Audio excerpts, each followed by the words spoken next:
Bawaslu Sulsel menggelar pertemuan dengan KPAI, pemerhati perempuan dan anak, kepolisian, hingga perwakilan masing-masing pasangan calon gubernur dan wakil gubernur Sulsel.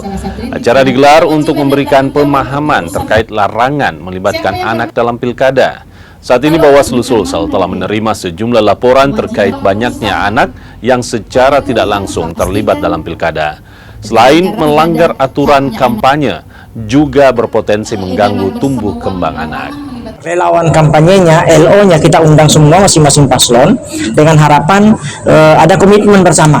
Ada komitmen bersama untuk menjaga dan memastikan dalam kegiatan-kegiatan kampanye maupun kegiatan-kegiatan lain itu kemudian kita berusaha untuk meminimalisasi pelibatan anak. Yang dimaksud dengan pelibatan anak seperti apa? Iya, misalnya kemarin saya ada TikTok, misalnya ada TikTok yang dibuat anak-anak, Pak pilihlah nomor sekian. Padahal anak-anak yang belum tahu apa-apa hanya diajari begitu, kemudian dia mau itu contoh. Belum lagi kegiatan kampanye rapat umum. Yang biasa melibatkan anak atau kampanye rapat tertutup kan dia begini. Nah, ini juga kan kami sampaikan ke masyarakat.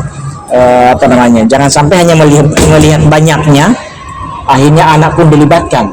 Nah, ini juga menjadi catatan kita.